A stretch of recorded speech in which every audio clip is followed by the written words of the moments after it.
Hi everybody, welcome back to my channel. And in today's video, we're looking at a break building routine, and it's quite a sentimental break building routine to me. It's one of the very first routines I was ever shown at about 14 or 15. And a couple of years later, it became the first routine that I ever managed to make a century break with, gave me that confidence, that belief, that motivation that I was getting better, I was improving. I was able to take that into other more challenging routines, but also into matches and frames, and show that better and improved break building and scoring in matches. Now, I do think it's a relatively straightforward routine. You've got a red below the black, two reds in between the pink and black, three reds between the pink and blue, and a red above the blue. Two reds either side of the pink and black. And then we've got two reds by the corner pockets, about 2 or 3 inches up from the corner pocket, and about a little finger's width off the cushion, makes them slightly easier. It's really important that you could challenge yourself by putting them tight to the cushion. Obviously, that's your choice, depending on your ability. And we've got two reds by the middle pocket, about 6 inches down from the middle pocket, far enough off the cushion to help with the ease of the pot. Still difficult pots, but they are slightly easier. But also close enough to the cushion where the pink ball pops into both middles, and that's really important. Fundamental aspect of this routine is that all the balls on the table are technically potable. So that means no cannons need to be played, no development of reds need to be played. Now, that doesn't mean that you can't do that. You absolutely can play to develop reds, cannon reds, because it might be the right shot. And obviously, we want players to play the right shot at the right time, whether it's in practice or in a match. If you get used to doing it in practice, it'll become very more straightforward for you when you come into matches. So whilst I go through the break, I'll talk about why it's a really good routine, what I like about this routine, but also ways that we can track and monitor progression. So let's have a go. It's coming to the table. I'm going to play with the red, the black. You can play wherever you want to start. And then we're going to start making that break.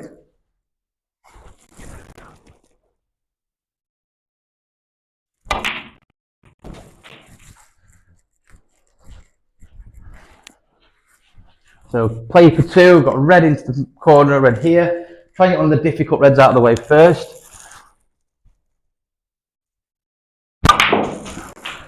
Ooh, we'll hit that one a little bit. Not into that one too much. So we've got a difficult pink now. Again, this might happen in a match. You've got to get used to it. Just dropping the pink in.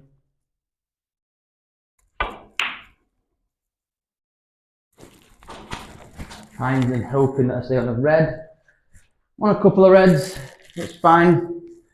And play red near the corner, into the corner pocket. Obviously not ideal straight away.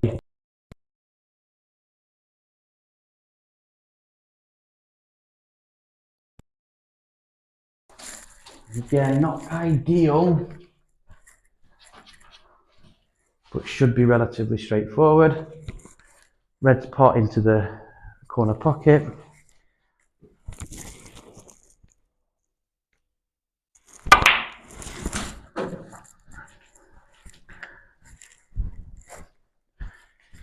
Now, I probably already made this routine for you guys a lot harder than it probably needs to be. However, it's important that this might happen, and these things like this can happen.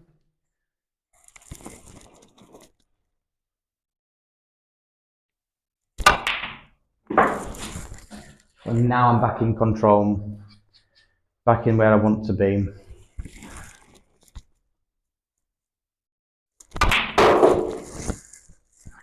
Now I can play into areas where I'm on multiple reds. Red to the middle, red to the corners, and back in control.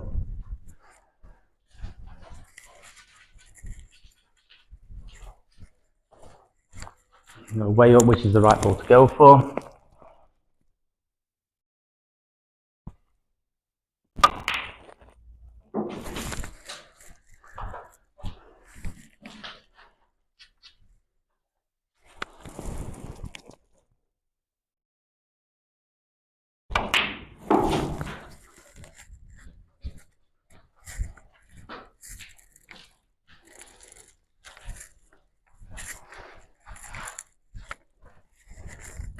Again, might need to use the rest. I like this routine as well because sometimes you will need to use like the rest or maybe the spider.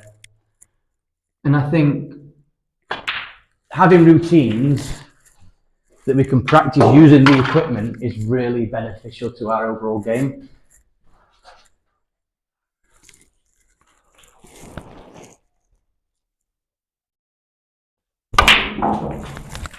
Little cannon.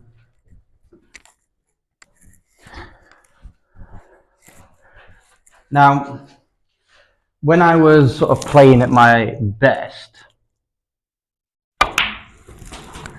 not great again, must have wanted then. Played a similar shot to last time, I dropping the pink in.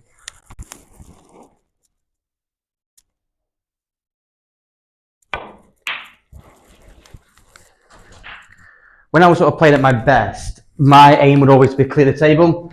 Can I get all 15 reds and colours and make that century break? As I've got older, if I don't play as much now, if I do get a chance to practice, I look at like 7 or 8. So it's setting that target up. So that's one way of being able to assess yourselves, is set a target of reds that you want to be able to pot. So it might be to pot 5 reds. It might be to pot 10 reds. However your ability is, obviously you've got to make that judgment on your own game. And then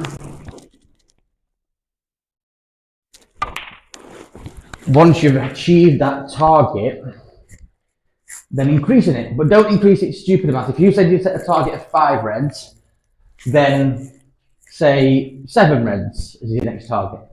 Okay, and work on it that way. Don't go straight from 5 to 15 or 5 to 10. Okay, set yourselves smaller increments of targets.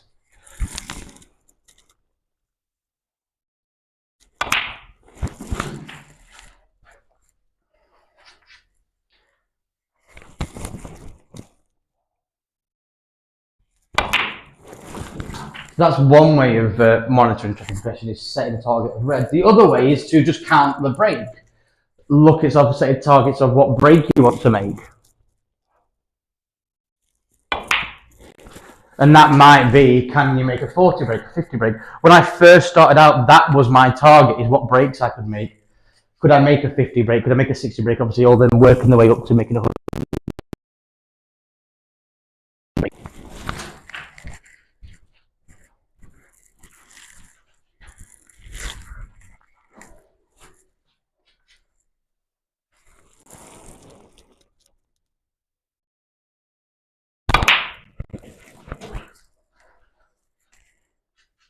Not great on this red, on black, sorry.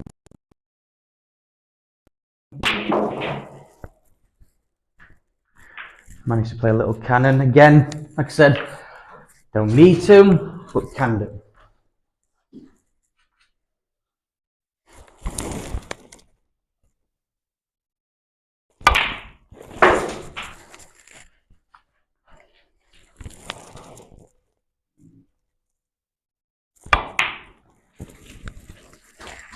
So again, one of the reasons I like this routine is because I found when I was focusing on making breaks, so I'd set a target of 50 and then I'd make a target of 60 once I made a 50.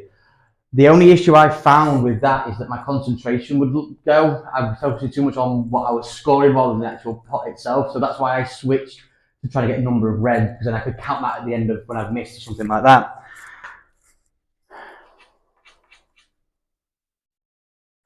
So why I like this routine is it tends to be most of the pots are relatively straightforward. And again, something that I found really difficult when I was younger was that concentration aspect of things. So when I was playing, I would end up throwing in an easy red miss, and why have I missed that? I can't understand why I missed that. But this routine really helped with that focus and that making sure that I was focused 100% on every single pot, because they're all technically really easy pots. Now, I've probably shown you a routine and it looks quite difficult because of where my cue ball control is not as good as what it used to be. But fundamentally, if you're improving and developing, you'll see that close control. So difficult red to the middle.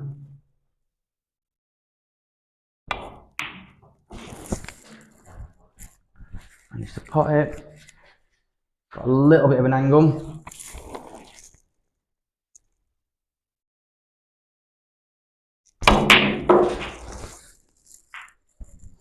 Tried to go past that red, so obviously now that's a red that I've now pushed into a safer position, so I've got to have to develop it, but need to use the rest again.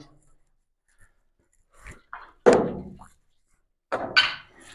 got to try and leave myself an angle to be able to get on that red. not really done so. So it might just be potting the ball and seeing how I get on.